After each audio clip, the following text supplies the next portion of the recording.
Bismillahirrahmanirrahim. Assalamualaikum warahmatullahi wabarakatuh.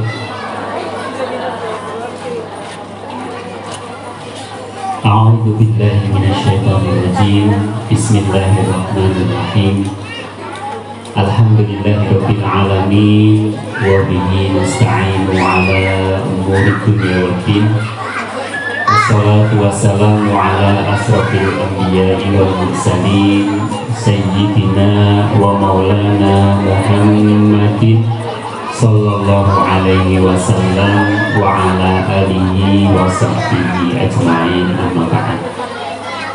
Faqad qala Allah ta'ala fil Qur'anil Karim, a'udzu billahi minasyaitonir rajim. Bismillahirrahmanirrahim. Ya ayyuhalladzina amanu taqullaha wal tanzur nafsum ma qaddamat lighad wattaqullaha innallaha khabirun bima ta'malun. Shadaqallahul azim wa shadaqa rasuluhul karim wa nahnu ala dzalika minasyahidin wasyakirin walhamdulillahi rabbil alamin. Hadratal muhtaramin wal mukarramin, para bapak ibu para ulama alladzina hum warasatul anbiya ingkang saestu kita hikmai, para sepuh aji sepuh dalah kasepuhan ingkang kehatin beten pangangsanipun Kepala Desa Selokerto Kecamatan Sempor, saperangkatipun ingkang saestu kita muliaken Ketua Yayasan Al Hikmah Selokerto Sempor beserta pengurusnya, boten supe tuan rumah Bapak Widodo Agus Kiryanto beserta keluarga yang saya muliakan, Ketua Komite SDTK Al Hikmah Selokerto Kecamatan Sempor yang juga saya hormati, undangan seluruhnya, para bapak, para ibu, hadirin hadirat, muslimin muslimat yang berbahagia yang dirahmati Allah. Alhamdulillah summa alhamdulillah. Monggo sesarengan kula panjenengan sedaya tansah nglahiraken puji dalah syukur wonten ngayunan dalam Allah Subhanahu wa taala bikaulina tahmid alhamdulillahirabbil alamin.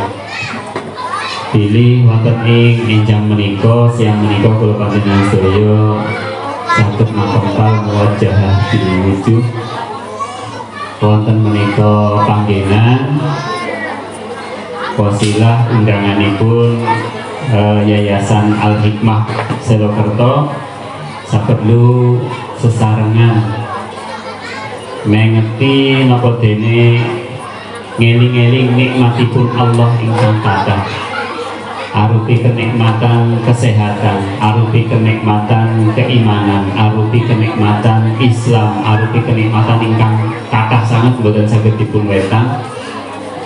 Salah satunya adalah tentang masuknya kita dan masih hidupnya kita di tahun baru Hijriah ini. Amin Allahumma amin. Salawat, salam mugi tansah konjuk datang junjungan kita Nabi Agung Muhammad sallallahu alaihi wasallam, keluarganipun, sahabatipun, lan ugi sedaya tiyang ingkang tansah istiqomah anggenipun ittiba junjungan kita Nabi Agung Muhammad sallallahu alaihi wasallam ila yaumil qiyamah, lan mugi kula panjenengan sedaya termasuk tiyang ingkang badhe nampi syafaatipun. Amin Allahumma amin. Para bapak, para hadirin ingkang berbahagia, menika setunggaling bulan napa dene setunggaling wekdal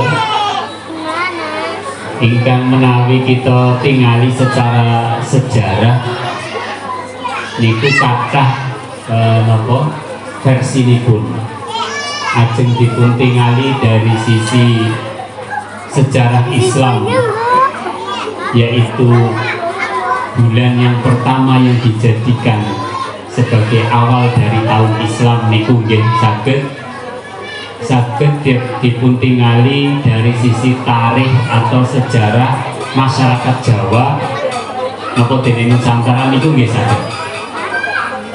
Nah, Sementara kula jenengan menika nggih wong Islam ning nggih wong Jawa apa seneng iki? Wong Jawa.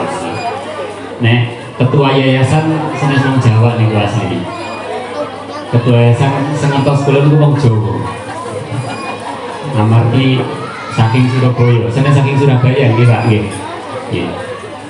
Nah, para bapak para ibu ingkang kula hormati, menawi kula panjenengan sedaya tingali saking sisi tarikh napa dene sejarah Islam, ini adalah tahun awal atau awal di mana sejarah umat Islam menentukan awal tahunnya.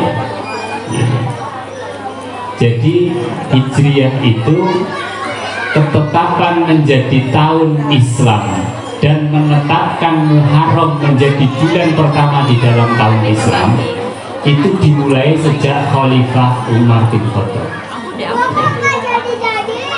Karena banyak masukan, banyak pendapat para sahabat tentang kapan dihitungnya awal tahun, ya, awal tahun Islam. Ada yang mengersakakan menggunakan Bio sandalan junjungan kita Nabi Agung Muhammad Sallallahu Alaihi Wasallam. Menikah gimana? Ananging sahabat Umar lajeng netepaken, ngadong ketentuan bulan pertama di tahun Hijriah. Nah, tahun Hijriah itu sendiri, kenapa disebut tahun Hijriah? Karena memang dari dulu, sejak dulu, niku dereng wonten ketetapan tentang nama tahun. Kalau dalam sejarah hari ini kita ketahui ada Masehi, ada Hijriyah dan sebagainya. Tetapi di bangsa Arab dulu itu kados kula jenengan tiang-tiang kula jenengan niku nek ngeling-eling tahun tanggal lahir nggih napa mriki sing laire swidak mriku niku kur nganggo kelingane agi kedadian apa kan ngoten niku. Sehingga dari dulu itu juga bahkan tahunnya Nabi lahir itu kan tidak pakai tahun angka, tapi ngangge sebutan apa? Tahun gajah. Kenapa?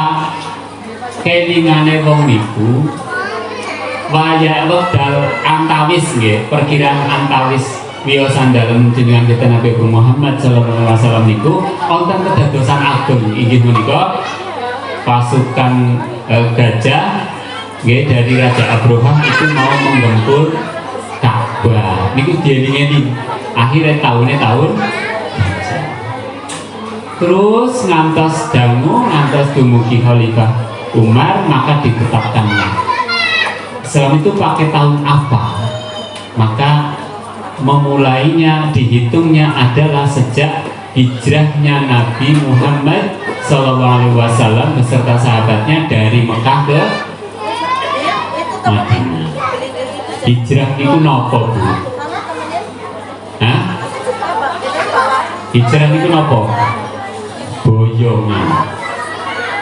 Hijrah itu berpindah. Berarti kalau hijrah itu mesti ada asal dan ada tujuan. Orang mengatakan hijrah, dia punya titik awal dan ada yang dituju yaitu titik akhir. Niku hijrah. Nah, maka disepakatilah tahun Islam itu dimulai hitungan tahun awalnya itu adalah ketika Nabi hijrah saking Mekah datang Madinah. Nah, kemudian bulan yang pertama itu apa yang mau digunakan? Karena ada 12 bulan di dalam satu tahun, ya. Kemudian berembuk lagi, pendapat Umar lagi adalah menggunakan bulan Muharram. Kayak nopo alasannya? Sing ngangge tahunnya lahir bulannya Kanjeng Nabi mawon lahir. Oh boten, saya ini ngangge Muharram. Kayak nopo? Muharram itu adalah bulan setelah orang-orang selesai melaksanakan ibadah haji. Jadi ibadah haji itu sebenarnya yang namanya tawaf, Bu, Pak, tawaf mengelilingi Ka'bah itu sudah ada sejak dulu. Makanya salah satu ciri dan dalam sejarah disebutkan, jadi karena awwalu baitin wudi'a lin-nasi lalladzi bi Bakkah mubarakan wa hudan lil alamin. Gusti Allah menginformasikan kepada kita, pertama kali di muka bumi ini ada bangunan, itu adalah Ka'bah. Maka secara fitrah dibuat ya oleh Allah sejak keyakinan orang dulu itu pada ke Ka'bah tujuan peribadatannya. Walaupun kita dapati sejarah sebelum ada Nabi Muhammad SAW, ya, terutama masalah antara Nabi Isa kepada Nabi Muhammad, ini terjadi banyak penyimpangan tata cara peribadahan, sehingga sampai disebut sebagai masyarakat Mekah sebagai masyarakat jahiliyah. Kenapa? Niku nganti wonten kedadosan Pak. Wong tawaf teng Ka'bah niku. Ka'bah karena itu menjadi tujuan dari banyak orang untuk beribadah. Jadi aslinya menungsa niku mesti ngakoni Gusti Allah. Niku mesti. Arep niku agamane Islam napa dene boten, niku tetep ngakoni ontene Gusti, ontene Pangeran. Ontenipun zat ingkang berkuasa selain dirinya. Itu pasti. Niku sing nembe viral kala wingi nggih, gempa teng Jogja. Gempa teng Jogja sing disoting pendeta nggih. Kebaktian teng gereja begitu. Niku mesti Allahu Akbar, Allahu Akbar. Niku teng jero gereja. Ya. Jadi mungkin karena memang masyarakat kita lebih banyak Islamnya, sehingga yang non Islam pun ngertine nek konten apa-apa nggih, Masya Allah, Allahu Akbar. Tapi di sisi lain, ya, di sisi lain bahwa pengakuan kita terhadap adanya zat yang maha niku mboten bisa dibuat. Yakin niku mboten saged. Sekuat napa panjenengan, sesugih napa panjenengan, nggih, sekuasa napa panjenengan, kita semua itu pasti akan sampai pada titik pengakuan bahwa memang ada zat yang menguasai alam semesta. Langsung datang menikah sejarah. Maka kemudian ditetapkanlah Hijriah itu sebagai tahun, diawali dengan Muharram, bulan pertamanya. Kenapa? Karena dia adalah bulan setelah orang-orang selesai menunaikan ibadah haji. Yang di situ haji itu bentuk pengakuan real, simbolisasi Gusti Allah niku sami.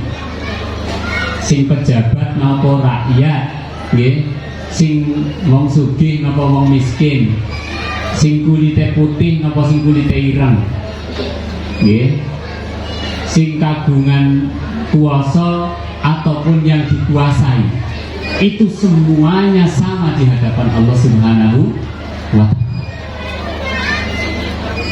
Itu simbolisasi tentang bahwa ketika kita nanti kembali kepada Allah, niku mboten nonton sing dibeto, seragame sami iki. Haji seragame napa, Bu? Warna napa? Putih. Kita mengatakan labbaik Allahumma labbaik. Labbaik la syarika lak labbaik. Ya Allah, kami datang memenuhi panggilan-Mu. Panggilan Allah itu ada berapa, Bu? Kepada manusia. Panggilan Allah itu ada panggilan sholat, ada panggilan haji, ada panggilan yang terakhir. Panggilan apa? Kematian. Sing tesih urip diundang kon sembahyang Allahu Akbar, Allahu Akbar, adzan. Jejer masjid, adoh masjid pada baik. Ana sing mangkat, ana sing ora. Padahal ini pun panggilannya Allah. Tapi karena kita tidak langsung ketemu dengan Allah, maka mungkin kita juga tidak terlalu merasa. Kemudian panggilan yang kedua agak spesial karena ini istata'tum, manis istata'tum, sing mampu, sing saged, sing kuat, sing kuwasa. Inggih menika tindak haji. Kemudian kita akan dipanggil yang terakhir niki ajeng sing sembahyang ora sembahyang, sing maksiat, sing taat niku mboten saged selak, arep buntik napa krungu, arep picek napa weruh niku mboten saged selak, mesti dipanggil pada panggilan yang terakhir yaitu kematian. Permasalahannya adalah kehidupan kita adalah diciptakan oleh Allah liyabluwakum ayyukum ahsanu amala. Kula jenengan pancen boten nyuwun dhateng Gusti Allah panurip dadi putrane sinten, dadi warga pundi niku boten saged nyuwun. Ketetapan dari Allah Subhanahu wa taala. Tetapi bahwa ketika kita sudah diberikan ketentuan nyoh urip nang Selokerto dadi putrane Pak Slamet, dadi putrane sinten nggih, maka di situ kemudian kita punya tanggung jawab kehidupan tersebut. Supados nopo? Apabila kita seorang muslim, maka kita mengerti tentang tujuan hidup itu sesungguhnya adalah untuk kembali kepada yang menciptakan. Nah, maka Bapak Ibu sekalian, dalam hal ini ketika Nabi SAW berhijrah, ya, berhijrah dari Mekah ke Madinah, pertanyaannya, apakah itu kersane Kanjeng Nabi mergane ora kuat disiksa teng wong Mekah, nopo kersane Gusti Allah sehingga merintahkan Kanjeng Nabi pindah? Bu, di Medan ya? Napa mboten telas? Sampun. Kayaknya mboten nonton tandukane ketemu. Panitia mohon. Bukan joget napa-napa kaya niku. Iki sing arep ya pun Medan kayane. Nabi pindah dari Mekah ke Madinah itu karena ora kuat disiksa, ora kuat diwadani, ora kuat difitnah, ora kuat dipiloro tiang Mekah. Nopo kira-kira anu perintah Gusti Allah? Perintah Gusti Allah. Nabi itu sesungguhnya sangat mencintai tempat lahirnya. Sebagaimana kita ajeng teng pundi uli golek pangan nggih, ajeng merantau teng pundi mawon nek mangsane arep badan niku rasane kepengin banget Bali. Sama, Nabi itu sangat mencintai Mekah dan sangat mencintai warga Mekah. Tapi karena perintahnya Allah, maka Nabi berpindah dari Mekah ke Madinah. Karena perintah Allah. Ini dalam hal kalau hijrah itu berpindah dari satu tempat ke tempat yang lain, maka nek jenengan lagi urung bojo isi karo wong tuane bareng bojo terus pindah dari rumah, kowe ketone jenenge ya hijrah napa kudu? Hijrah manggone tapi nek arep madang tetep esuk-esuk manggone ramane. Hijrah kalau dalam makna perpindahan, ya. Tapi ternyata Bapak Ibu semuanya yang dirahmati Allah, kita lihat hijrahnya Kanjeng Nabi itu, ya, itu tidak hanya sekedar berpindah, ya, tidak hanya sekedar berpindah dari satu tempat ke tempat yang lain, tetapi harus membawa karena menginginkan perubahan. Milo, ya, perpindahan itu tidak hanya sekedar berpindah. Dalam surah Al-Baqarah ayat 218 itu Allah menyampaikan innalladzina amanu walladzina hajaru wajahadu fi sabilillah. Kados pundi tiang-tiang ingkang sesungguhnya orang-orang yang beriman yang kemudian dia berhijrah dan berjihad di jalan Allah, ulaika semua itu orang-orang yang melakukan itu yarjuna rahmatallah, mereka memiliki harapan untuk mendapatkan kasih sayang Allah. Jadi hijrahnya Nabi itu, kemudian kesulitan yang dihadapinya itu memang betul-betul karena mengharap rahmat Allah. Nanti di ayat lain Bapak Ibu sekalian, kalau kenapa orang-orang yang merantau cenderung punya tingkat kesuksesan yang lebih dibanding orang yang tetap berada di tempat kelahirannya, karena nggih wonten ayat nggih, sing sapa wonge hijrah fi sabilillah yajid lahu fil ardi ghuraman katsiran wasa'ah.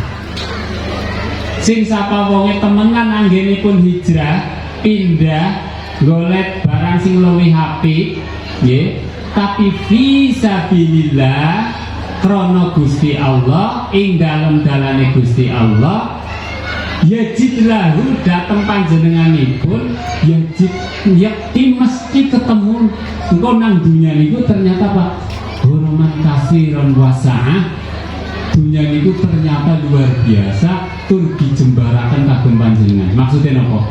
Wong sing gendeng donga, tiyang ingkang kersa merantau itu potensi suksesnya banyak. Kenapa? Karena ketika kita berada di tempat orang lain, itu usaha kita lebih maksimal.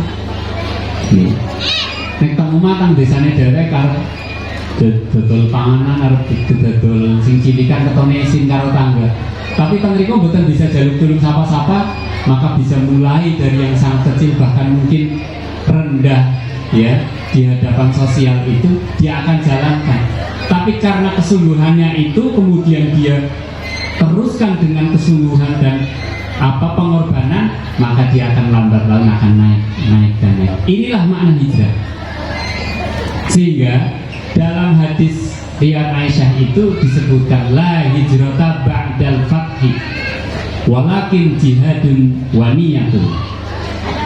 Kanjeng Nabi ngene ta. Dibaripun hijrah, momentum hijrah saking Mekah datang Madinah, niku pun boten nonton ketentuan hijrah. Hijrah niku kan pas niku karena diperintahkan Gusti Allah, sampai-sampai sahabat yang ada di Mekah itu juga diminta hijrah, diminta pindah ke Madinah. Sehingga ada hadis yang sangat terkenal, hadis nomor 2 di kitab Arba'in Nawawi itu tentang hijrah ya. Dan dihubungkan sekali dengan niat. Innamal a'malu binniyat wa innamal likulli imri'in ma nawa. Faman kanat hijratuhu, nah ini anak hijrah ya. Faman kanat hijratuhu ilallahi wa rasulih fa hijratuhu ilallahi wa rasulih. Lajeng ngantos cekak. Jadi Bapak Ibu sekalian, kita akan bicarakan tentang kenapa kita memperingati tahun baru Hijriah. Yang akan kita ambil itu semangatnya. Oke. Nek yang belum jenengan ajeng pindah rumah iki monggo mboten napa-napa. Engko nek dihubungaken karo malam satu suro nggih monggo dihubungaken mboten napa-napa. Mau dihubung-hubungaken cok gitu. Suro niku napa manane? Hah? Niki jane bulan Sura apa bulan Muharram? Nang penanggalan Jawa ya Sura, gitu. Tapi ternyata itu adalah pengambilan bahasa. Gimana kan teori bahasa jenenge napa niku? Mengambil dari bahasa lain, menyarikan dari bahasa lain. Yaitu dari Asyura. Serapan, betul. Pak Guru pintar ya. Serapan bahasa Arab Asyura. Jenengan pirsani teng Wikipedia niku. Ngerti Wikipedia orang Mbah? Ki orang Mbah. Teng Wikipedia, suro itu pengambilannya serapan dari bahasa Arab Asyura. Wong Jawa anak ngomong itu kan aneh banget. Disebutnya suro lah yang itu. Nah, diambil dari Asyura. Asyura itu apa? Asyura itu peringatan yang sudah lama. Peringatan yang sudah lama yaitu tanggal 10 Muharram. Itu apa kejadiannya? Yang paling dulu 10 Asyura atau 10 Muharram itu adalah kejadian bebasnya kaum Bani Israel, ya, yang dipimpin oleh Nabi Musa alaihi salam dari kejaran Fir'aun, yaitu ketika diselamatkan, ya, oleh Allah dengan dibelahnya secara kotor-kotoripun Allah Laut Merah, kemudian mereka bisa melewatinya, kemudian Fir'aun dan bala tentaranya mengikuti, kemudian menutup kembali dan kemudian habislah Fir'aun dan bala tentaranya. Itu kejadian, ya, secara historis 10 Muharram. Maka kemudian itu diperingati sebagai bentuk rasa syukur Bani Israel kepada Allah, ya. Kemudian Nabi mendapati, ya, mendapati apa yang dilakukan oleh orang-orang terdahulu itu, bahkan orang-orang Madinah. Kemudian Nabi mengatakan kami lebih berhak atas Musa. Kemudian Nabi menggantinya dengan bersyukur, yaitu dengan mensunahkan untuk berpuasa di Asyura, sehingga ada puasa Asyura. Kemudian Nabi melanjutkan, Nabi melanjutkan, nek tahun ngesuk kesi ketemu maning kula puasa kali tanggal 9, sehingga ada sa'a niku napa tasu'a, sehingga ada puasa sunnah tasu'a dan Asyura. Itu sejarahnya. Lah wingi sing puasa ya alhamdulillah, ora puasa ya alhamdulillah. Ora puasa berarti bisa mangan ya alhamdulillah. Sing puasa udah mergane ora bisa mangan anu melu Kanjeng Nabi nggih alhamdulillah. Nah, ini sing pundi? Kok diterus-terusnya deh. Kanjeng Nabi bidahar berarti yang mangan yang melu Kanjeng Nabi kan. Kita kata sini. Nggih. Bapak, Ibu, para hadirin ingkang dipun rahmati dening Allah, hijrah itu semangat perubahan. Ya, semangat perubahan. Berubah dari satu kondisi. Kalau matur nggih, hijrah itu kalau tempat yang tadinya di sini pindah di sini, yang tadinya di sini pindah di sini, itu secara tempat. Tapi secara kondisi, maka dari sesuatu yang buruk menjadi lebih baik. Dari yang negatif menjadi positif. Dari yang tadinya suka berperang menjadi persatuan, kirsani. Kanjeng Nabi niku diperintah hijrah niku bertahap, luar biasa Gusti Allah. Dikondisikan dulu tempatnya. Mus'ab bin Umair diutus lebih dulu ke Madinah. Dilihat dulu masyarakatnya, karakternya seperti apa. Kira-kira nekon nampak Islam gampang napa mboten. Ing wekdal niku Kanjeng Nabi tetap dalam tekanan masyarakat Mekah. Tapi dengan kesabaran itu Mus'ab bin Umair yang dia punya akhlak yang baik, pendekatan masyarakat yang baik, ya, keislamannya merekah di Madinah bahkan sebelum Nabi datang. Ya. Maka nanti akan kita dapatkan gambaran, ya, gambaran Darussalam itu ya ada di Madinah, ya ada di Mekah, bahkan setelah hijrahnya Nabi Muhammad Sallallahu Alaihi Wasallam. Perhatikan prosesnya ibu bapak semuanya. Kanjeng Nabi itu nek dakwah niku mboten nate nganggo kekerasan, mboten nate. Bahkan untuk masuk ke daerah tertentu, Kanjeng Nabi mirsani mempelajari dulu. Bahkan di tengah tekanan yang belum hijrah itu Nabi kan pernah masuk ke daerah Taif. Kenapa? Karena teng Mekah niku, ya teng sekitar Ka'bah niku kabeh meh kabeh wong mboten gelem krungokaken Kanjeng Nabi. Mboten wonten sing ngampi. Maka Nabi berharap ada satu daerah di sekitar situ yang mau menerima beliau, dakwah tauhid Islam. Maka beliau ke Taif. Taif itu daerah sing mandan adem, nggih. Perbukitan yang cukup tinggi di sekitar Mekah, yang di sana masyarakatnya makmur karena di sana penghasil sayuran dan buah-buahan, itu Taif. Tapi kemudian beliau ke sana ternyata malah mendapatkan penolakan yang lebih keras, nggih. Dibandemi, di ece, bahkan malah diiring-iring teng bocah cilik, nggih. Dianggap orang gila ngoten niku. Nggih.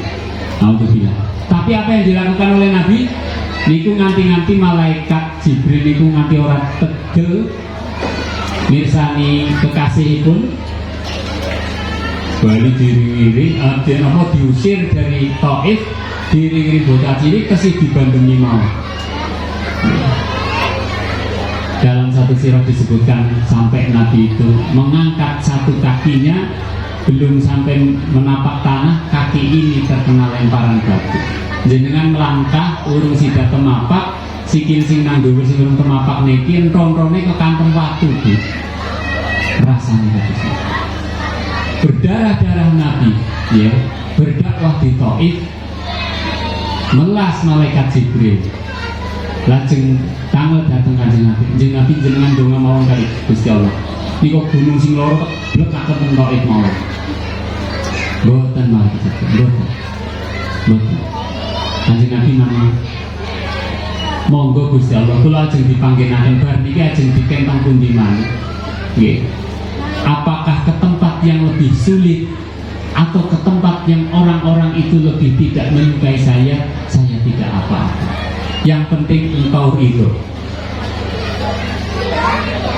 Jadi Nabi Muhammad SAW itu menghadirkan dakwah itu, menghadirkan Islam itu memang dengan sepenuh perasaan dan pengorbanan beliau, ya, tanpa memikirkan dan melihat apa respon dari masyarakatnya. Ditampani, ya alhamdulillah. Betul ditampa wong niki perintah dakwah. Maka ini. Kemudian dilanjutkan dengan doa mugi-mugi, ya, sepeninggal saya keturunan mereka ada yang sholat, ada yang beriman kepada Allah. Maka nanti akan kita dapatkan ulama-ulama itu banyak dari Taif, Bapak Ibu sekalian. Islam itu tidak pernah mengajarkan kekerasan. Islam itu tidak pernah mengajarkan cara-cara yang melawan, ya, cara-cara yang melawan fitrah manusia. Fitrah manusia nopo nek dilarani niku nggih mboten remen. Diwadani nggih loro ati. Nggih, sakit itu. Kula jenengan mboten pareng padan-padanan. Apalagi dalam hal dakwah Islam. Bapak Ibu semuanya dirahmati Allah. Saya percepat, ada hal yang harus kita lakukan Ibu Bapak semuanya dalam hijrah ini. Saya mencatat paling tidak ada 5 model hijrah yang harus kita lakukan di zaman sekarang ini. Yang pertama, hijrah i'tiqadiyah. Apa Bu? Kayaknya bisa kepengen berdua apa ya? Hijrah i'tiqadiyah. Hijrah i'tiqadiyah itu, ya, yaitu hijrah secara keyakinan. Hubunganipun apa? Hubunganipun kalian kados pundi kula jenengan nampi ketetapanipun saking Gusti Allah tentang rezeki, tentang jodoh, nih, tentang hal-hal yang bersifat qada-qadaripun Allah. Ini yang paling utama, karena hijrah keimanan ini, i'tiqadiyah ini yang menjadi dasar nantinya kita semuanya ini akan tergolong orang-orang yang beriman atau orang-orang yang tertutup keimanannya atau orang kafir. Sehingga jangan sampai, ya, dengan kita sudah semakin banyak mengerti tentang agama Islam ini, tetapi kita masih kadang meragukan tentang kekuasaan Allah Subhanahu wa Ta'ala. usaha kawit biyen kawit nom tekan tuwa jadi ora sugi-sugi lho kayak sing usahane ukur pirang tahun siki sugi wis gawe omah main saat itu. Bagian rezeki itu sudah ada jatah masing-masing. Sudah ada jatah masing-masing. Maka cara kita mengimaninya, meyakininya bahwa kita memang diberikan jatah, bahwa kita memang diberikan satu alur terpisah di antara satu dengan yang lain dalam hal jumlah, dalam hal di mana, dalam hal bagaimana. Okay. Dalam konteks rezeki tadi. Okay. Gusti Allah niku tetaplah memberlakukan hukumnya, hukum kausalitas, hukum alam semesta, karena hukum alam semesta niku nggih hukumnya Gusti Allah. Maka maka Allah Subhanahu wa taala tetap akan memperhatikan itu. Sehingga kalau kula jenengan niku sinau rukun iman yang keenam nopo Bu? Rukun yang keenam nopo Pak? Iman kepada qadar baik dan buruk. Itu ada keterangan tambahannya akhza bil asbab. Jadi apa yang kita peroleh dari setiap usaha kita, yang harus kita imani pertama kali adalah bahwa kula jenengan dadi menungso niku mung tugase ikhtiar, tapi nek hasil niku senes kekuasaan kula jenengan. Kalau ikhtiar itu ada dua titik akhirnya, satu berhasil sukses, dua gagal. Kalau kita punya iktikad yang benar, maka pada setiap usaha kita akan muncul, kita pasti akan muncul dua sikap, siji syukur, loro sabar.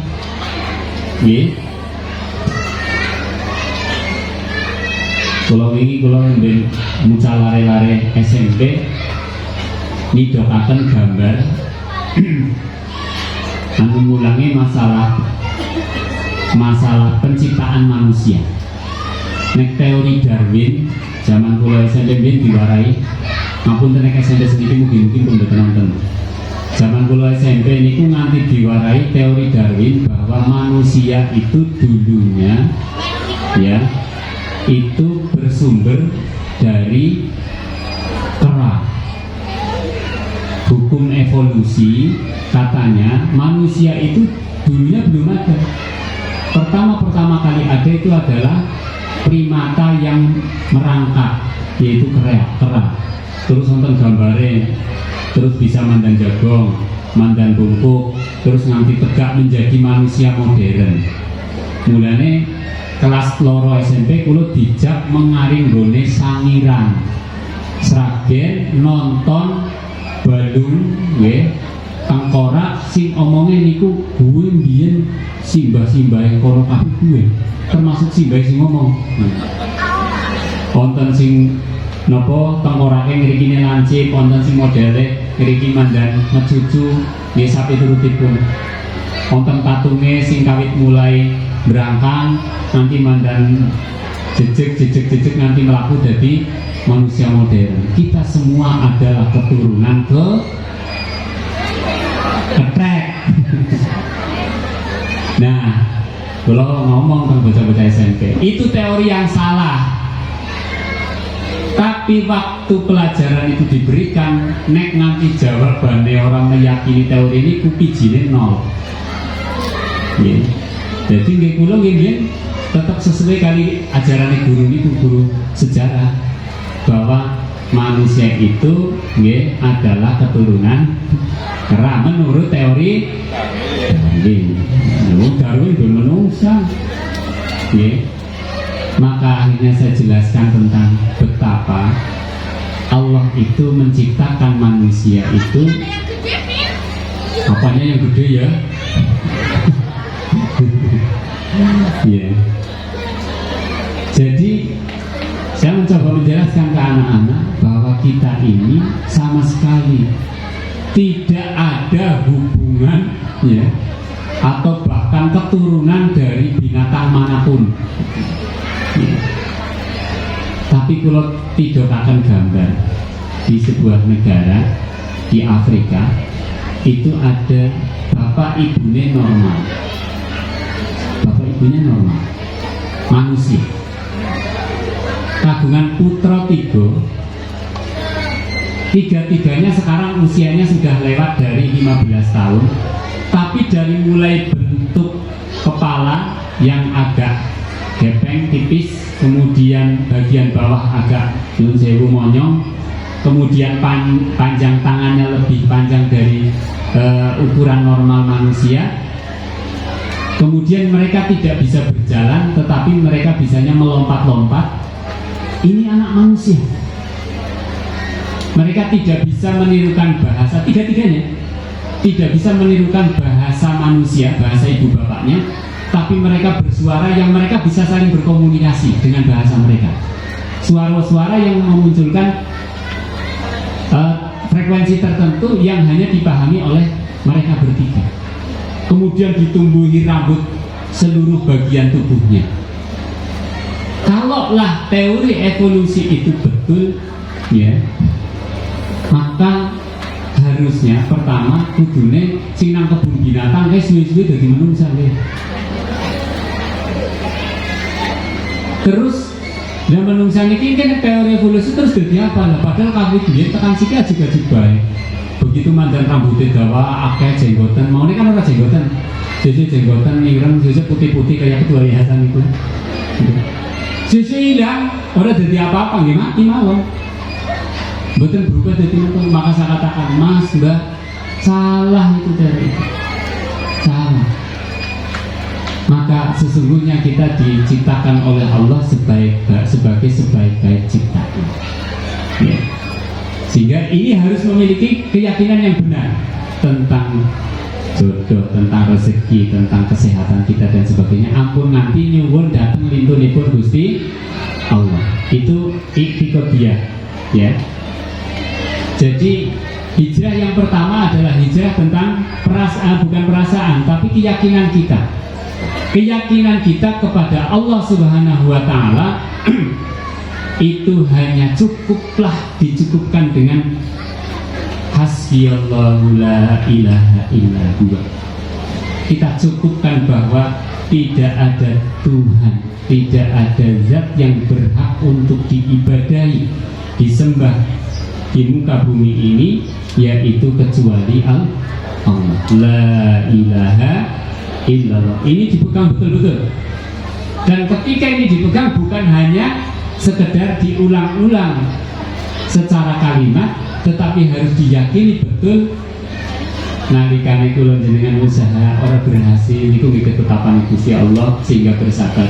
Nalikane usaha kok berhasil niku ketetapan Gusti Allah nggih matur nuwun syukur. Kula jenengan tekan seniki misal pun dari wonten peningkatan kehidupan yang signifikan sebagaimana yang kita harapkan, sing jelas kula jenengan tesih urip. Niku urip kabeh mbok niki. Karena kita masih hidup, masih bisa bernapas, maka harus bersyukur. Cara bersyukurnya adalah dengan memaksimalkan semua yang Allah berikan untuk senantiasa taat kepada Allah Subhanahu wa Ta'ala. Yang kedua, hijrah fikriyah. Hijrah secara pemikiran ya. Hijrah fikir secara pemikiran, cara pandang kita terhadap kehidupan kita hari ini kita rubah dari yang salah menjadi yang lebih benar, dari yang jahiliyah kepada yang lebih islami. Kenapa? Bapak Ibu semuanya, hari ini derasnya informasi napa beli saben dinten kula jenengan online nggih. Weruh seniki kawit ujung dunia barat sampai timur, dari utara sampai selatan, kedadian apa mawon kula jenengan ngerti, wong nulis napa kula jenengan maca, wong gawe konten apa mawon jenengan tonton. Maka berhati-hatilah atas informasi itu ya. Jangan kemudian semuanya ditelan mentah-mentah. Contohnya tentang pemikiran itu ini salah satu juga berhubungan dengan keyakinan, tapi cara perangnya orang hari ini adalah dengan cara mengotak-atik cara berpikir. Yang sedikit lebih terbuka dengan pemikiran yang baru. Kenapa? Karena informasinya banyak. Ya. Kalau sedikit mulai awal, walaupun bocah SMP, niku wis pidokaken maning, diundang-undang maning. Nduk, menungsa niku ukur loro, lanang karo wadon. Mboten nonton liyane.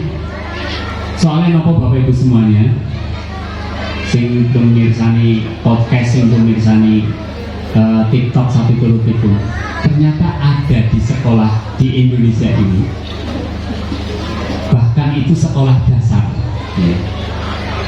Kelasnya bahkan internasional. WC ini kumpul tulisannya di bahasa Indonesia kan pria, wanita, apa di sana natural. Biasanya pun teduh, nggih. Jenengan teng pom bensin nonton tulisan pinten teng toilet. Lorotok kan? Nggih. Tapi teng sekolahan iki, Bu. Sekolahnya sekolah tingkat dasar SD. Ya. Niku parang milih mlebu toilet wadon yang ngono ana tulisane, mlebu toilet lanang yang ono tulisane lanang, wonten toilet gender bebas. Jangan nuli bayangan kepripun Pak. Nek wong tua-tua sendiri yakin orang kebayang Bapak Ibu semuanya. Tapi ampun salah, putune jenengan berarti Gen Z hari ini itu sudah sangat terbiasa dengan pemikiran bahwa demenan gue ora kudu lanang karo wadon, ulih lanang karo lanang, wadon karo wadon. Sehingga hari ini komunitas, ya, singkat dos niki mulai kata. Jangan anu duwe HP yakin insya Allah biasanya ya, atau paling tidak harus tahu weruh ana wong wadon jenggote kumise wadon iki genah wong duwe susu ya, nganggo katok pendek tank top tapi jenggoten Bu, jenggoten kumisan ngene lakune wadon ya aja begitu ngene. Thailand kalau saya tidak salah baca, yang diakui itu 27 jenis gender. Jadi hati-hati nek jenengan dolan mengana-ana wong ayu banget. Ya, putih-putih, rambutnya dawa lurus main ya. Putih kabeh wis kok mulus banget. Ya. Yung pamputan yang dhuwure gede, isore ambulan dulu. Niku wonten. Belum lagi yang operasi kelamin mas. Niki kan pun nek ajeng kados niki ajeng pripun kula jenengan nuli arep jagani putu anak putu yakin iki luar biasa. Pergaulan bebas hari ini bukan hanya sekedar pergaulan bebas yang medeni ulangan narwadon, malah lebih dari itu ya. Sing nganti mereka merkinding niku wingi wonten wawancara kali dokter sing khusus menangani korban-korban naudzubillah sodomi ya, di sebuah kota besar di Indonesia. Untuk dokter khusus ada klinik khususnya. Itu nanti ceritakan apa? Wong-wong sing kaya niku, terutama sing jenenge LGBT niku. Niku nanti diceritakan tentang kejadian sing lanang dengan lanang. Ini naudzubillah nggih. Ya, nanti jijik ngomongaken. Niku nek pun nganti di tahap tertentu sampai itu ada korban sing nyuwun pangapunten. Alat burine niku ora bisa mingkem.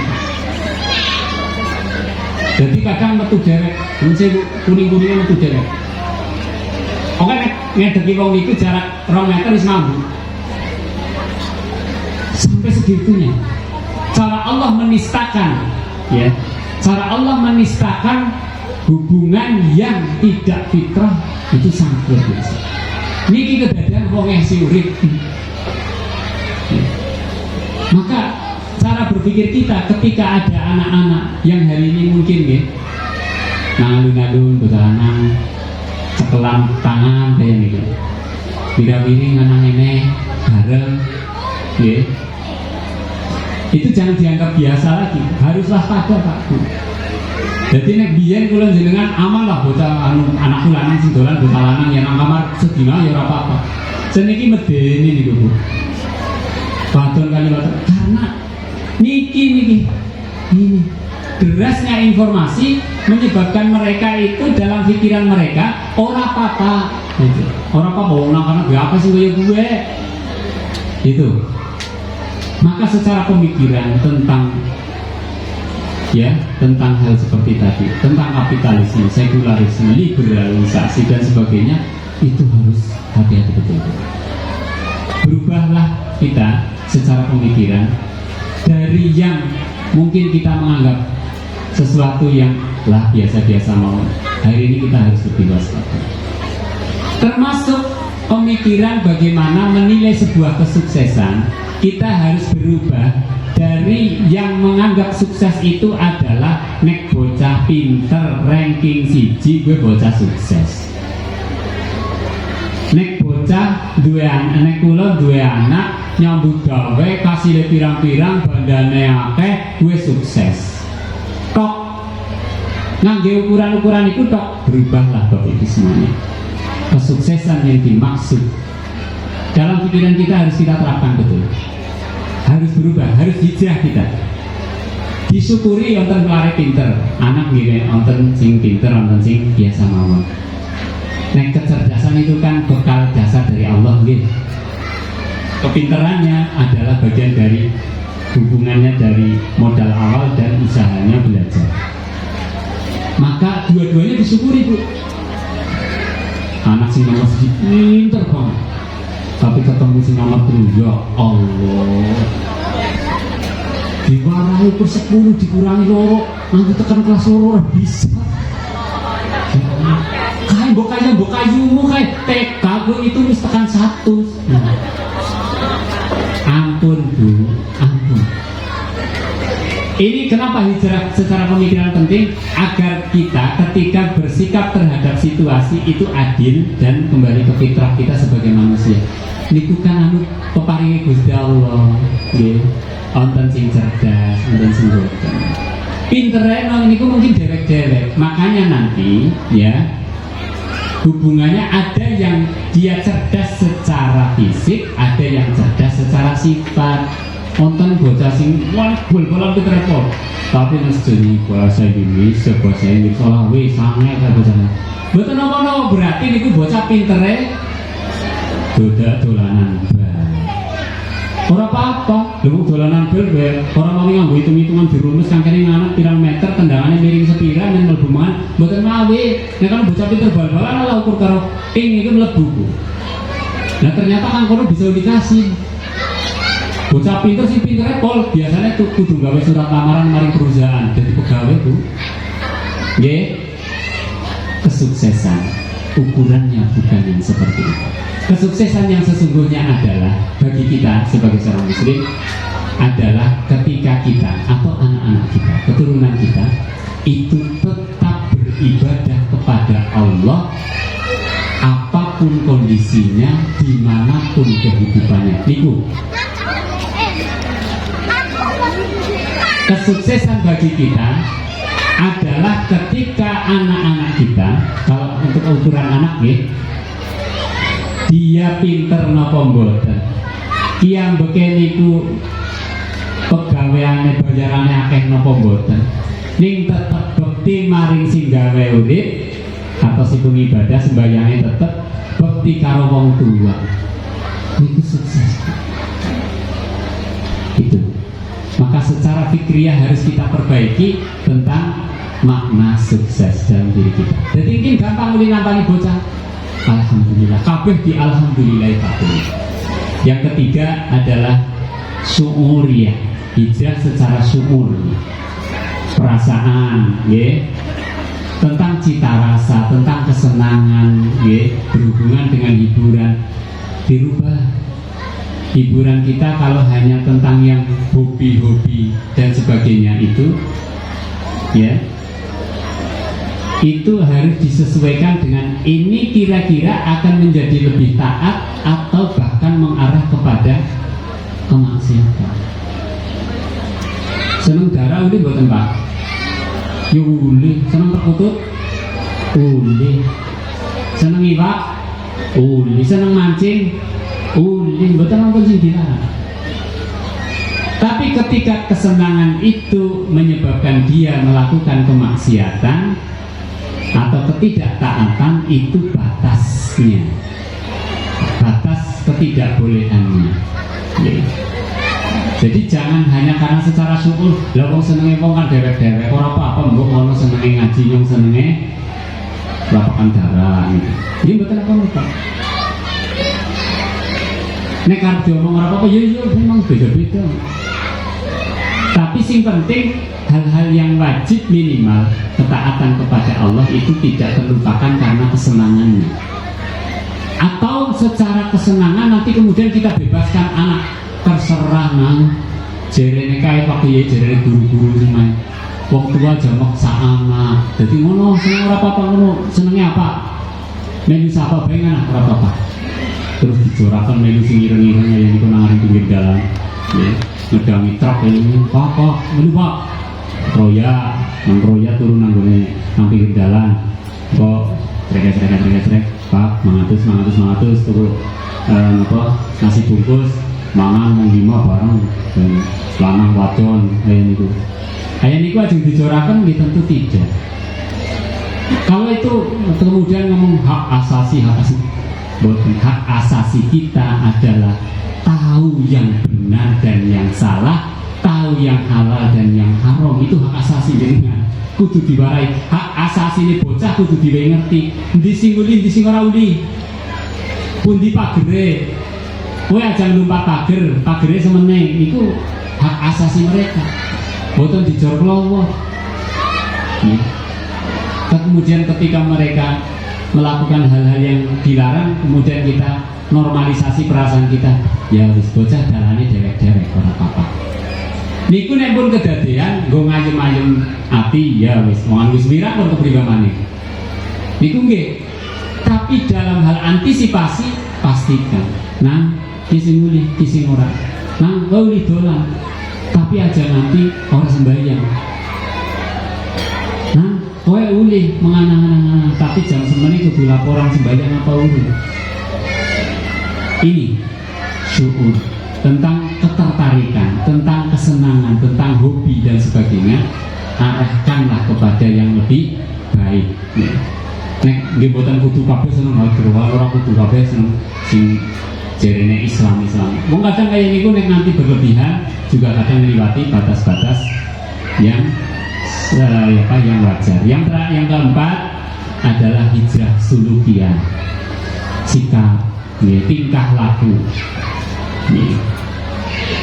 Hari ini kan saking ini juga karena mungkin kita terlalu longgar, atau mungkin karena informasi yang terlalu deras, termasuk juga media sosial yang di situ ada namanya dunia tidak nyata, namanya netizen. Warga nami orang tahu ketemu orang tuh batuk ukur weruh kinangani gambar kene. Sing nulis wong wadon gambare wong lanang ganteng, sing nulis nini gambare wong adon ayu. Ini bangsane. Niku saking tidak perlunya lagi sopan santun, maka kita sudah terbiasa jenenge ngomong karo wong ora cocok, mau dibayar ora cocok. Maka ya mulailah terbentuk di antara kita hari ini, anak-anak kita, subosito, sopan santun, adab ini begitu sudah banyak yang luntur, Maka kita perlu menjaga ini semuanya, kembalikan kepada dasar yang sebenarnya secara sulukiyah agar mereka tidak terjerumus kepada kebebasan yang sebebas-bebasnya. Seniki wong arep ngomong boten demen nganti nganggo kalimat-kalimat sing elek teng Facebook, teng nopo IG nopo mawon iku jenenge niku uli-uli mawon nggih. Nanti nyebut nganggo jeneng kewan sapi itu kayak bebas-bebas mawon. Maka ternyata itu menjadi pola dalam tingkah laku mereka pada akhirnya nanti sehari-hari. Maka melecehkan, menghina, ya, bahkan membuli, sampai yang hari ini mungkin kayak pemaksaan terhadap hak orang lain itu sudah sangat biasa. Nah, setiap hari kita dapati kriminal semakin banyak. Itu ciri-ciri bahwa secara sikap, ya, sulukiyah kita sudah terjajah oleh sesuatu yang buruk. Yang terakhir, ibu bapak sekalian, adalah amaliyah. Perubahan secara muamalah amaliyah kita, ya, amaliyah keseharian kita itu harus kita lakukan. Yang tadinya mungkin kurang islami menjadi lebih islami. Islami itu apa hubungannya karo nganggo klambi? Nggih, itu salah satunya. Tetapi itu hanya satu bagian. Ya. Kalau hanya berubah dari yang tidak berhijab menjadi berhijab, dari yang tidak berjilbab menjadi berjilbab, itu sudah masuk hijrah. Salah satu bagiannya. Tapi lebih dari itu dia harus menambahkan ketaatan yang lain, yaitu apa? Janganlah jilbab dan hijab hanya ukuran yang ada di kepala. Ini contoh mawon, contoh. Ya. Tetapi dia harus sampai juga kepada menghijabi aurat yang lain. Ya. Zaman seniki malah jere wonten niku nganggo jilbab tapi isore meket niku. Jadi sing dhuwur ditutup, sing isor dipameraken. Itu kan sama dengan tidak sempurna dalam berhijrah, dalam berubah. Nah, sini malah lebih menarik sehingga itu ditutup tapi ketonnya malah marikna penasaran kayak itu. Ya. Maka secara amaliyah, secara muamalah kita harus berubah. Itu hal yang pribadi. Kemudian hal yang lebih besar dari itu adalah tentang pendidikan, contohnya ekonomi, sosial, politik termasuk di dalamnya, ya. Keamanan, lingkungan, itu semuanya harus berubah. Ya. Karena muamalah wong Islam kabeh niku wis ditata teng Kanjeng Nabi. Kawit wungu bangun tidur ngantos mungkin sare malih niku wonten tatanane. Tangi turu matur nuwun karo Gusti Allah, tangi turu kono ora duwe niat elek. Niku Kanjeng Nabi pun ndikaken. Nggih.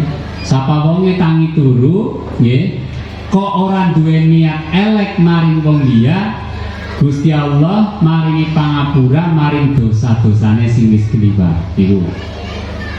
Tangi turu duweni niat nulung wong liya, Gusti Allah nyiapaken ganjaran kaya ta ganjarane haji mabrur. Iku. Iku iki tangi turu. Nggih. Terus tangi turu ketemu wong tua, nggih, wonten tatanane. Wa wasainal insana biwalidayhi ihsana.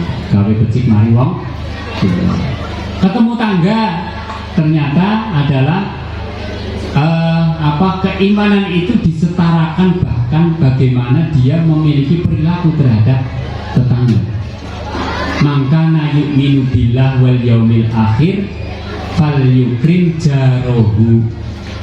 Ketemu tangga, menghormati, memuliakan, gitu.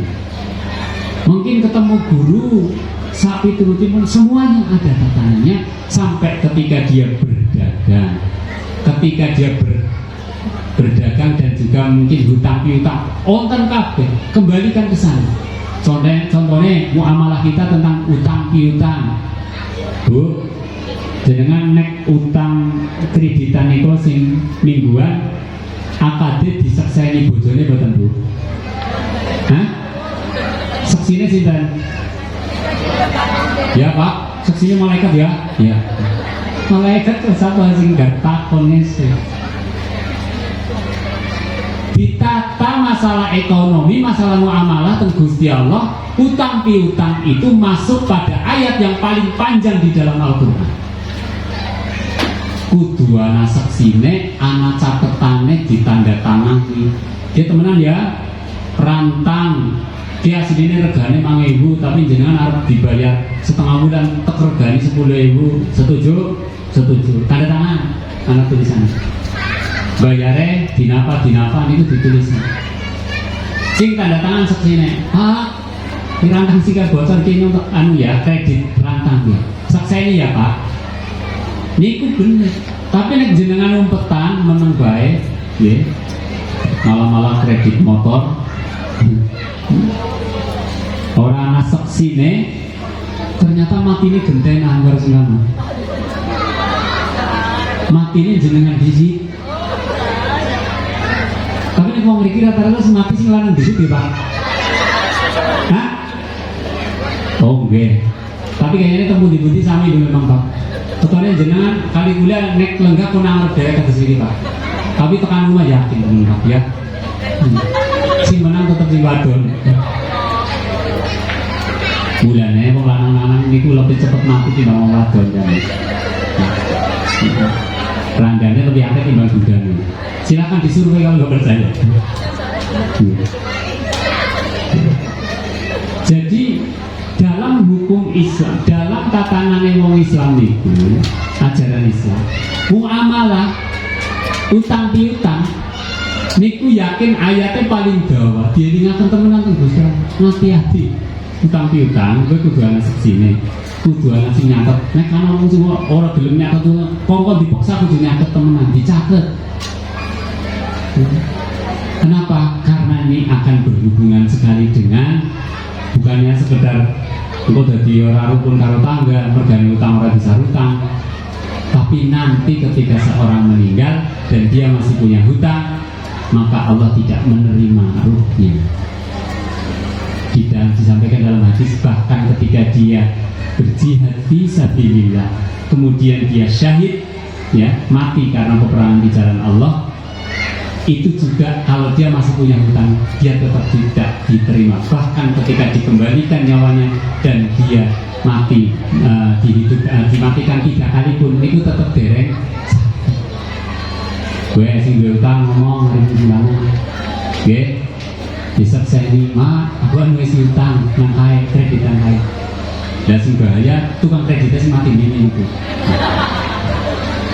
Jadi kan udah arep utang beli bundar. Ayo. Enggak jane sebisa-bisa ya orang utang. Tapi wonten bahasa kayak niki teng ngene kuliah niku wong wadon. Wong utang niku nggo semangat urip Mas kayaknya.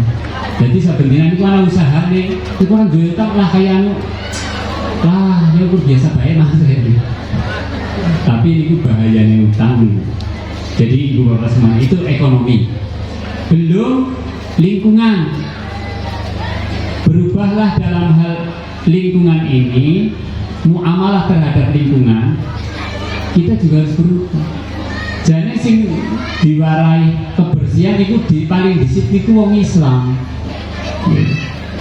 paling disiplin itu wong Islam tapi kayak nopo paling akeh nggon kotor niku ya nanggone wong Islam musola niku biasanya WC niku ya mampu ya kotor ya. Maka berubah ya kalau kita menangani misal takmir ya dengan takmir musola takmir masjid perhatikan tempat sucinya kalau kita tempat sesucinya yaitu toilet dan tempat wudhunya bersih biasanya niku dijamin nanti ikut masjid atau musolanya bersih tapi sebersih apa masjidnya sebagus apa masjidnya begitu masuk pertama kali ke toilet kotor mampu pesing nggih napa pundu muten napa nganti kuning keramike itu sudah tidak nyaman lagi satu yang kedua tentang lingkungan Nabi ingin mengingatkan Bapak Ibu semua kalaupun Anda tahu bahwa besok pagi itu akan kiamat dan di tangan Anda ada biji maka tanamlah ya. Maksudnya nopo pertama secara waktu yang Allah berikan kepada kita nek tesi diparingi gesang jenengan ampun lereng ngamal soleh yang kedua pelajaran secara lingkungan bagaimanapun yang kita tanam itu nanti akan memberikan kebaikan kepada kita Mulane jane mulangane wong biyen niku pun pas banget wong desa niku.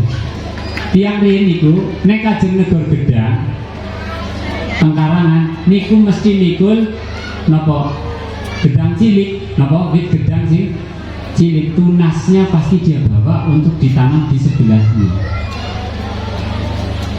Atau sing pasti niku nek sing mesti nek gedang biasanya kan pun nonton niki nggih tunasnya sing mesti niku tiris. Wong biyen nek kajeng negor Krambil niku mesti dihitung dhisik. Dadi wonten rencana bulan kapan negor niki tengah ringgen peceran Krambil piring sing wis ditandon niku biasanya pun nonton siap dadi tiris niku yang akan ditanam dulu. Tanam barulah dia kemudian menebang pohon. Hari ini kita akan saksikan Zaharul fasadu fil barri wal bahri bima kasabat aydin nas. Tiang-tiang sing boten gadai pemikiran muamalah secara benar, maka dia hanya akan menebang hutan itu tanpa melakukan reboisasi. Orang-orang itu hanya akan membuang sampah karena merasa mudah dan sedikit. Bungkus kacang siji diontalaken mengaring selokan maring kali, ketone lah sedikit ku ya ora apa-apa. Lah nek kamu wong sejuta kaline siji tinggal buang mriku kabeh, maka akhirnya menjadi kerusakan alam. Bila Bapak Ibu sekalian yang dirahmati oleh Allah, yang paling terakhir bagian dari ini semua pengingatan kepada kita bahwa hijrah, niat dan jihad sesungguhnya adalah 3 perkara yang tidak bisa dipisahkan. Hijrah itu artinya perubahan, niat itu artinya keyakinan, kemudian jihad adalah perjuangan.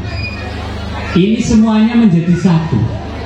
Kalau kita menginginkan perubahan yang menjadi lebih baik, kita membutuhkan niat yang kuat, keyakinan bahwa nek kula niku kepengin berubah menjadi bagus dan saya pasti bisa untuk melakukannya.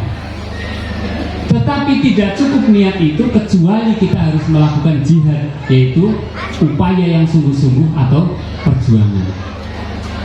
Demikian juga perjuangan tidak akan bisa kita lakukan dengan sekuat tenaga ketika kita tidak punya motivasi yang jelas. Arep mengendi, arep ngapa, niatnya udah pira, boten nonton kejelasan, maka di situ kita tidak akan ada dorongan untuk berjuang yang lebih baik. Karena tidak ada dorongan dan perjuangan untuk berusaha dengan maksimal, maka dipastikan tidak akan ada perubahan.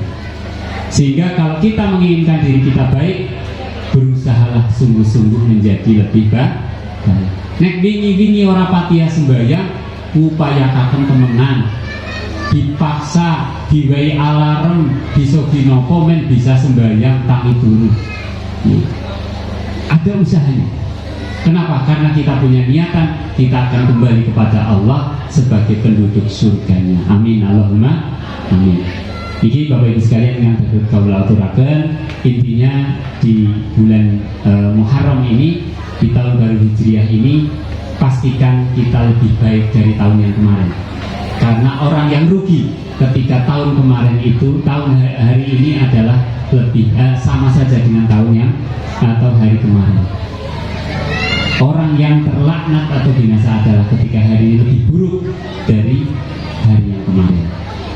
Pastikan kita menjadi lebih baik, lebih positif, lebih produktif atas kita, atas anak-anak kita, atas keluarga kita, atas organisasi kita, atas yayasan kita, ya semuanya dengan apa? Dengan niat yang benar, ya dengan niat yang benar fisabilillah. Jenengan boten mung angsal dunyane, nek lillah insyaallah angsal akhirate. Diniati temenan, diusahani sing sungguh-sungguh. Maka kemudian hijrah nanti akan terjadi, perubahan itu akan terjadi dan kita akan menjadi orang-orang yang lebih baik. Amin Allahumma amin. Mekaten ingkang sebut kawula aturaken, monggo sesarengan kita pungkasi acara menika kanthi betul dhateng Gusti Allah. Bapak Ibu semua yang dirahmati Allah, hari ini ujian alam kita, ujian kehidupan kita begitu banyak. Berdoa untuk kita saja tidak cukup, usaha untuk kita saja juga tidak cukup. Maka pastikan anak keturunan kita senantiasa dalam ruang lingkup dan frame diri kita, dalam usaha kita memperbaiki mereka, dalam doa-doa terbaik kita di setiap sholat-sholat kita, dan setiap munajat kita kepada Allah Subhanahu wa Ta'ala. Semoga kita semuanya dan anak keturunan kita semuanya pertama diberikan kesehatan yang sempurna, dijauhkan dari penyakit yang berbahaya, dijauhkan dari musibah dan malapetaka. Semoga kita, anak keturunan kita semuanya menjadi orang-orang yang senantiasa bisa menegakkan sholat 5 waktu sampai akhir hayat mereka. Al-Fatihah.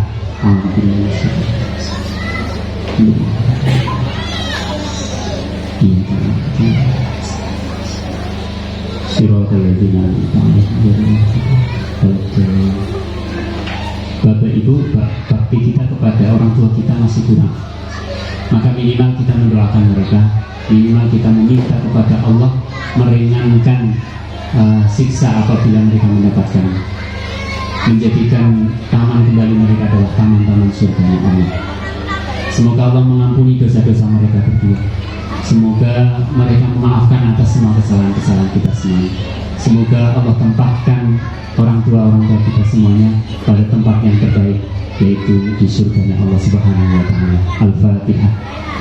Bismillahirrahmanirrahim. Alhamdulillahirabbil alamin. Iya.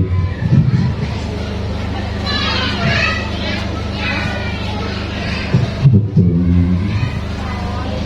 Allahumma shalli ala sayyidina Muhammad wa ala ali sayyidina Muhammad. Sayyidil awwalin wal akhirin wa sallallahu tabaraka wa ta'ala fi sayyidatina wa rasulina ajma'in. Alhamdulillahirabbil alamin. Hamdan syakirin hamdan hamidin hamdan yuwafi ni'amahu wa yukafi mazidah. Ya rabbana lakal hamdu kama yanbaghi li jalali wajhika wa 'azimi sultanik. Allahumma ighfir lana dhunubana wa khatayana kullaha. Allahumma ighfir lana dhunuba wa liwalidayna warhamhuma kama rabbayana shighara. Allahumma ighfir lil mu'minina wal mu'minat wal muslimina wal muslimat al ahya'i minhum wal amwat innaka 'ala sami'in qaribun mujibud da'awat wa ya qadiyal hajat. Allahumma la tada' lana dhanban illa ghafartah wa la hamman illa farajtah wa la 'aiban illa satartah wa la daynan illa qadaitah wa la 'asiran illa yasartah wala maridan illa syafaitah wala hajatan min hawaiji dunya wal akhirah illa qadaitaha wa yassartaha bi rahmatika ya Allah ya rabbal alamin. Rabbana zalamna anfusana wa illam taghfir lana wa tarhamna lanakunanna minal khasirin. Rabbana hab lana min azwajina wa dhurriyyatina qurrata a'yun waj'alna lil muttaqina imama. Rabbana atina min ladunka rahmah wa hayyi' lana min amrina rasyada. Rabbana atina fid dunya hasanah wa fil akhirati hasanah wa qina adzabannar. Subhana rabbika rabbil izzati amma yasifun wa salamun alal mursalin walhamdulillahi rabbil alamin. Bisiril Fatihah. Iya ya alhamdulillah. Walaupun taqabbalallahu minkum kata kelepatan nyuwun samudra pangarsani. Hadanallahu wa iyyakum wa iyyakum ajma'in. Assalamualaikum warahmatullahi wabarakatuh.